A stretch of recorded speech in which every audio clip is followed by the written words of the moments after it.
Hi folks, today I'm pulling a classic episode from the archives where we focus on creating wow moments. My family went on a summer vacation where we experienced several wow moments that truly left a lasting impression. Do you know how to create wow moments in your life? Do you create wow moments for yourself? Let's get started. Dwell on the beauty of life. Watch the stars and see yourself running with them. This quote was by Marcus Aurelius, a Roman emperor. Folks, when was the last time you experienced a wow moment? What made it a wow moment for you? Was it experiencing the unexpected? Did it give you the feeling of joy, of wonder, or of pure gratitude?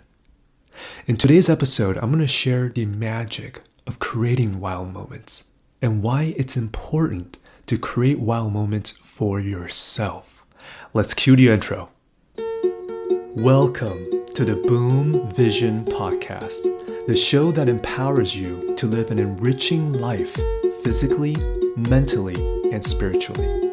I am your host, Benjamin Ye, and I created this podcast to give you perspectives on how to strengthen your mindset so that you can build optimal health, create aligned wealth, and connect with your higher self.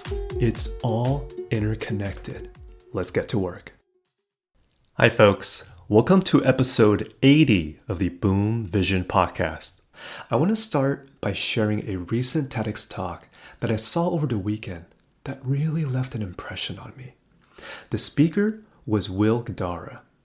He is one of the co-founders of the restaurant 11 Madison Park in New York City that was at one time named the best restaurant in the entire world. The talk is called The Secret Ingredients of Great Hospitality, and he also wrote a book called Unreasonable Hospitality.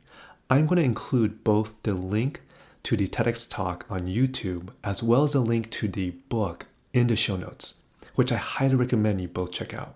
And so what left an impression on me was when Will was sharing that one time there were 4 foodies that happened to be vacationing in New York City, and their last stop before heading to the airport was eating at 11 Madison Park. And so during that course of the meal, he overheard them saying that, man, they had such an amazing trip. They ate all of the best restaurants in New York City they had to offer.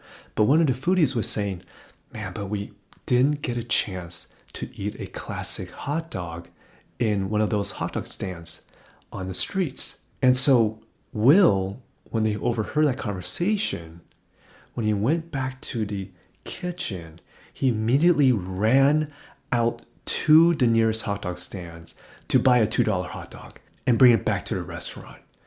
And he was telling the executive chef, we need to serve this to our customers.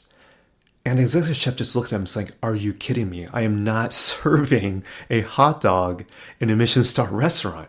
He's like, no, you don't understand. This would really make an impact in their experience. And so he's like, okay.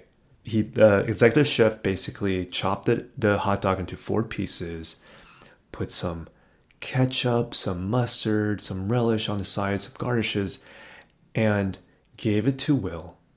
Then Will went to the table and said something to the effect of, we want to make sure your trip in New York City is a memorable one. And so here we have the classic hot dog. The 4 foodies went nuts. They're like, what? Like, it completely made their trip. And then what he was sharing is that those foodies going back, the one biggest highlight of the trip is eating hot dog at this Michelin star restaurant. And what he was sharing is that it wasn't the fact that they served the most expensive food. I mean, he could have comped them a champagne or wine. That would not left an impression on the guests. But the fact that the one thing that would have really made a difference in the trip, the fact that he actually spent the time to pay attention, to be present, and to actually create a memorable experience. I mean, he was saying he serves thousands and thousands of dishes that cost probably over hundreds of thousands of dollars, but he's never gotten a reaction like that table did when they received their hot dogs.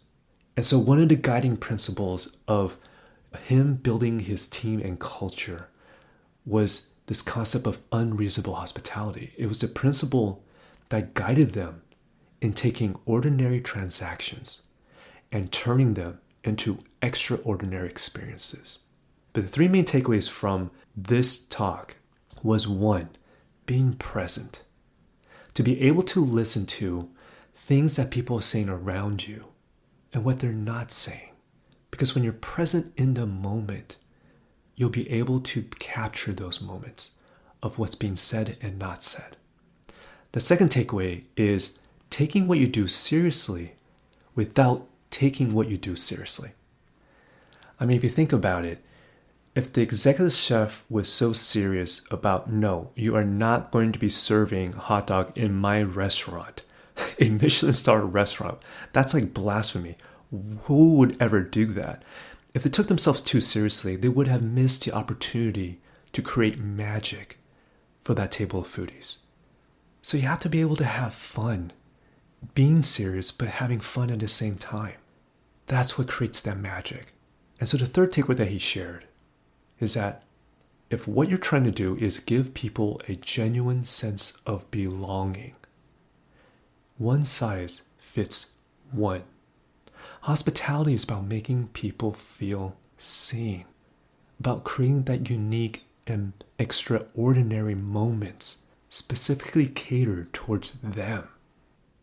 And so after watching this TEDx talk, it's just a healthy reminder for me that when you make the effort in being present and making and creating magical moments, those wow moments to the people you serve, to your clients, to your customers, to your partners, to your teammates, those moments can create lasting impressions. I mean, the second story I want to share is literally 2 days ago. My wife was taking one of her good friends to a restaurant here in LA because they wanted to take her out for her birthday. And so she took her to this Taiwanese restaurant called Joy. And it was a new restaurant that her friend has never been to. And so she was telling me, when she came back, she was telling me her experience is that they were the first customers when they opened for lunch. And there was already a long line waiting behind them. But in that front counter, when they were talking to the employee was asking, hey, is this your first time in a restaurant? When they said yes, the employee was so gracious in answering their questions and making them feel welcome. Even though there was a long line behind them, they didn't feel like they were being rushed. So that first impression was a very positive one for my wife because she was like, wow, they really took the time to make us feel welcome here in a restaurant. But that wasn't just it. When they were done with their lunch, they had some leftover food. And so my wife and a friend called the waiter over and saying, hey, do you mind if we get some to-go boxes? And oh, by the way, because our friend ordered oolong tea, so saying, do you mind if you bring a fresh cup of hot water and a to-go cup so we can take this tea to go? And so the waiter's like, yeah, sure, no problem. When the waiter came back, not only did he bring the to-go boxes and also a fresh hot water and a to-go cup, he also brought a new oolong tea to go for my wife because he didn't want her to leave empty-handed when her friend has a to-go drink. And for my wife, when she heard that was a wow moment for her. It really left a positive impression on my wife, who then came back and shared a story with me that made me want to go to a restaurant, and now I'm sharing with you to the Boom Vision community.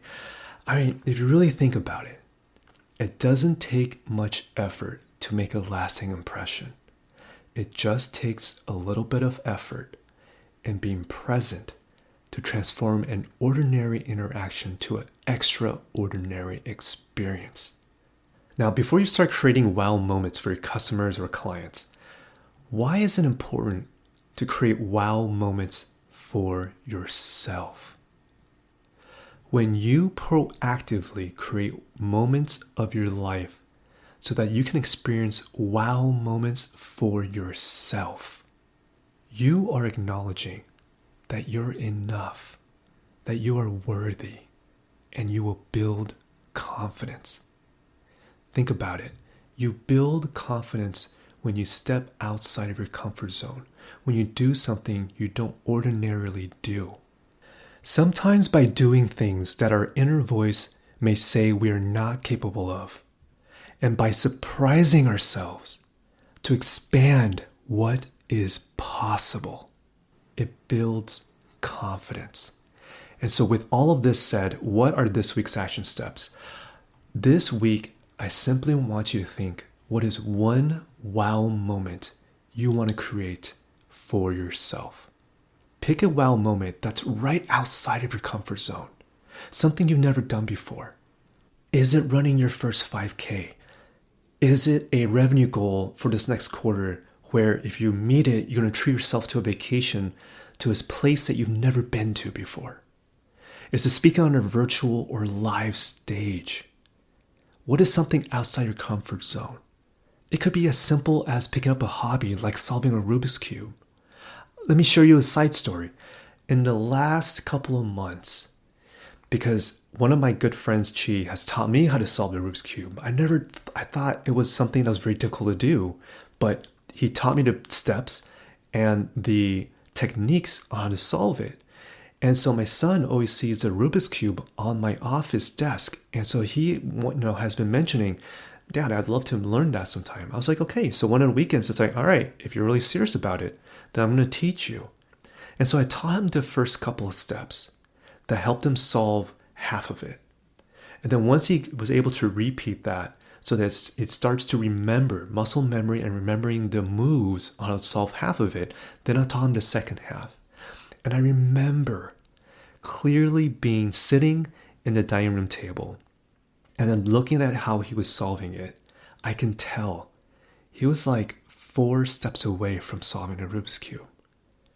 And I could see him about to get there. And I remember I was saying, okay, just remember the moves. What did I say? And I was just sitting and observing. And when he finally solved the Rubik's Cube for the first time, I remember he would just pause for 1 second. He turned it around on all 6 sides.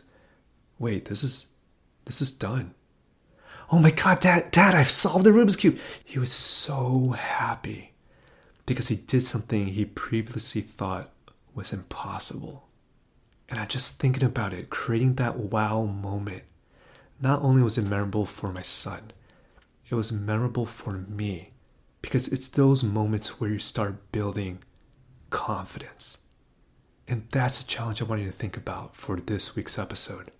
What is one wow moment you can create for yourself to push the boundaries of what's possible, to create that magic for yourself? Before thinking about others, just create it for yourself first so you know what it feels like.